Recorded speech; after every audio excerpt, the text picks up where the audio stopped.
In the last video, I said if it reached 50 likes, I would play it on SpongeBob Battle for Bikini Bottom, but, yeah, that video kinda flopped. But I like this game, so I made this video anyways. I will be collecting all 33 trophies, which means I have to collect 100 golden spatulas and 80 socks. That's a lot of collecting, so let's get right in. Hang on, I stepped on something. Oh, it's nothing much, just the like and subscribe buttons, which I think you guys should press. Yep. So I didn't record a voice line saying like what happens, but basically Plankton flipped a switch to his like robots that tried to destroy Bikini Bottom.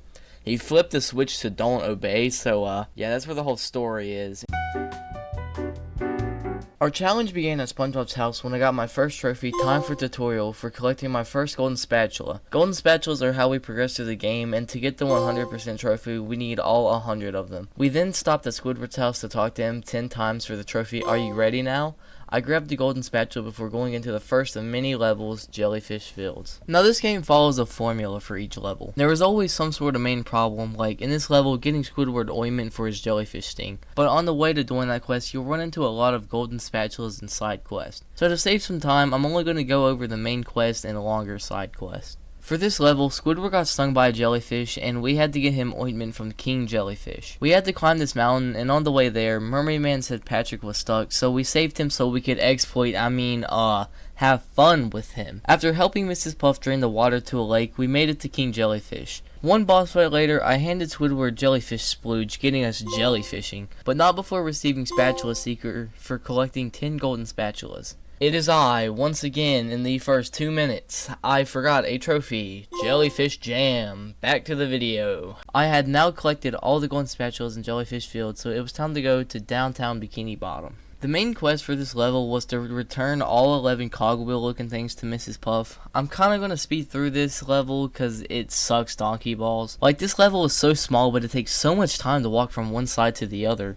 Even when you're circle bob, it sucks. Anyways, the most mentionable things in this level are helping Larry with his satellite and this enemy rush section. Besides that, you just go around and collect the spatulas and the cogwheel things and leave, and that's exactly what I did. I talked to Mrs. Puff to get my spatula and trophy uptown and downtown and left. It was now time to play through Goo Lagoon. This is by far the best out of the 3 starting levels. So basically, Larry wants to get rid of this robot over there by using the lifeguard sun reflector things. So you have to run around the beach, and eventually you run into Mrs. Puff, who needs help getting her students down from these balloons. Why can't we go to the beach during school? While helping her, I got Sock Getter for collecting 15 of Patrick's socks. I also switched to Patrick and helped Mr. Krabs get rid of all these robots in the carnival. Anyways, I finally made it to the final lifeguard tower and used the power of hydrogen and helium to destroy that robot, getting us surfs up. I now had every spatula in the first area of the game, so I unlocked the next area, but I had to fight a robot Sandy first. Now, I feel like the boss fights in this game are very underrated.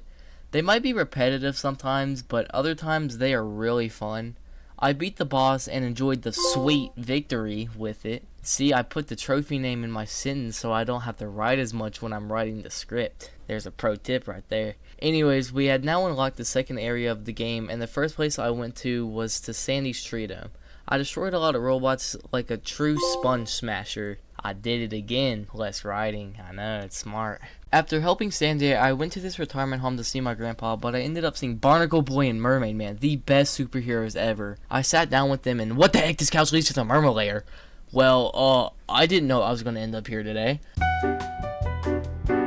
So apparently this one guy named Prawn, so creative and cool I know, broke into the Mermaid lair, which isn't good, you know. So they trust us, a sponge and a sea star, to defeat one of their biggest enemies. So we turn the security system back on and fight Prawn. Well, first we roll this ball into this thing. It's like a whole puzzle. I don't really understand it. And keep it rolling. Anyways, the prawn fight is another good one, but it's way too short for me. I feel like if it was longer, I would have enjoyed it more. Something I did enjoy more though was the trophy shrimp catcher. I was getting on a bus to go to Sand Mountain, but I got on the wrong bus and ended up in Rock Bottom. Now I have to say I loved this level, past tense. This is one of those levels where the main quest is just collecting something for Mrs. Puff. Now I love open world games, but in platformers most of the time I hate them because there's rarely a hint telling you where to go. Hell, even Elden Ring has somewhat of a hint on where to go, but this level had nothing. Which I guess some people like, but I could not for the life of me figure out where to go. I just got confused way too many times. I don't know, maybe the game had audible hints because I couldn't hear because I was in Discord talking to Caden. But I now hate this level, which made me hit rock bottom. Also, while down here, I got Squirrel Smasher for destroying 100 robots of Sandy, which I also have to do as SpongeBob and Patrick later on though. I eventually got on the right bus and made it to Sand Mountain. This level is definitely the most replayable in this game. There are 3 hills and you have to ski down them and beat a certain time, which is very fun. Unless you're trying to get the platinum. To get the platinum, you have to collect all 80 of Patrick's socks, which is fine in most levels, except for this one. Patrick's socks are scattered throughout the 3 hills, and each hill gets more difficult and has more splitting paths, which means to get a few socks, you'll have to replay a hill multiple times. And one of his socks requires you to destroy 8 Sandman things, which doesn't sound hard, right? Oh boy. Try having to ski down a mountain multiple times without falling off, because if you do, they reset. I spent, kid you not, 4 hours on this specific level. I did luckily get a few trophies while I was here, including Ultra Spatula Seeker for collecting 50 spatulas, Life's as Extreme as You Want to Make It for completing the hardest hill, and Sock Concert for collecting 40 of Patrick's socks. I had now completed another 3 levels, so it was time to move on to the final area of the game. I had to fight a robot Patrick, which aside from the final boss is my favorite boss in the entire game. This fight was pretty challenging at first because I didn't understand what to do in the second stage, probably because of lack of sleep, but once I figured out what to do, it was pretty easy. Still decently hard, but easy enough so I could beat it, unlocking Toxic Terror. With the final area unlocked, I got the trophy Hello Bikini Bottom for collecting all of the hidden golden spatulas in Bikini Bottom's hub world. I entered the kelp forest and ran into Mrs. Puff once more. And what a surprise, she lost another 6 kids. Who gave her a teaching license? While trying to rescue the kids, I became a Star Smasher for destroying 100 robots as Patrick, which I'm surprised I even got this trophy, because Patrick kinda just takes a back seat in most levels and I never get to play as him. I also had to help Mr. Krabs move these tiki head things for a side quest, but nothing else really to say. I returned the kids to Mrs. Puff and got Kelp Forest of Fear. Have y'all ever had a dream that quickly turns from peaceful into chaotic and nightmarish? Well, if you have, welcome to SpongeBob's Dream World. Up until this level, this game had been fun, peaceful, and perfect, except maybe Sand Mountain. But this level ruined it. I don't know how the fuck this game is classified as a kid's game. I died so many times to Mr. Krabs' dream and was about to beat the fuck out of the creators of this hellhole. Oh, let me calm down when I say this. I died over 40 times in this singular part. Hell, maybe over 50. I don't know. I lost count. But I eventually beat it and unlocked Robot Encyclopedia for destroying all the robot types, and Sleepy Time for collecting all the golden spatulas in SpongeBob's dream. The next level, I went to the Flying Dutchman's graveyard, and there weren't any side quests that I can recall. Basically, your only objective in this level is to destroy a robot pirate ship, so that's exactly what I did. On the way there, I got my 75th spatula, unlocking Mega Spatula Seeker. Once I got to the ship, I jumped around for around 30 minutes not knowing what to do because I skipped all the dialogue, which, now that I think about it, might be the reason why I got so lost in this game. Anyways, I figured out what to do and destroyed the ship, unlocking Ship Shape. Now, I honestly couldn't tell you why, but we ended up fighting the Flying Dutchman for some reason, and this is definitely my least favorite boss. Unlike the other bosses that switch attacks and get harder after each phase, he had the same attack pattern every time. Like I said, I couldn't tell you why we fought, but we just became friends right after. Why? We became really good friends because he gave us a trophy for beating him, Shanghaied. And I looked up what Shanghaied means, and how is this in a kid's game? Question mark.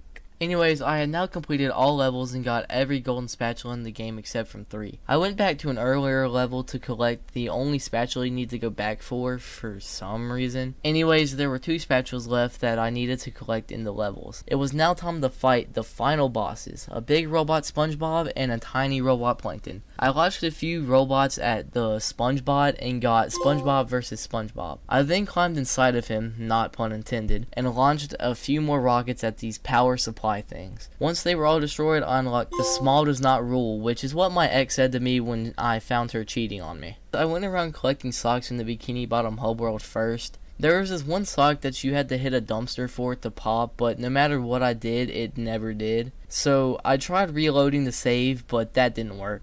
I tried closing the game and reopening it, and that didn't work. I was starting to lose hope about getting the platinum because you need the sock to get the 100% trophy. I tried ignoring it and went to collect other socks, hoping and praying that it would fix itself. I basically went back through the game again, but this time I watched a tutorial on where all the socks were. And after about an hour or two, I had every sock collected except for one, the dumpster. While collecting the other socks, I scoured the internet to find someone else who had the same problem as me, but no one did. It was some other sock or spatula that wasn't spawning, but time was out. I had every sock except that one. I smacked it one last time hoping something would pop, but to no avail. I lost all hope on getting this platinum until... Hey, Patrick. What sock?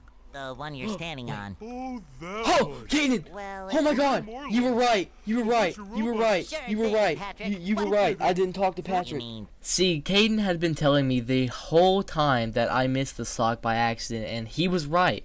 I watched the tutorial on every sock except this one because I thought I had it, but I didn't. Now all I had to do was turn in my shiny objects to Mr. Krabs and my socks to Patrick. And BAM! Just like that, I had acquired my second platinum trophy.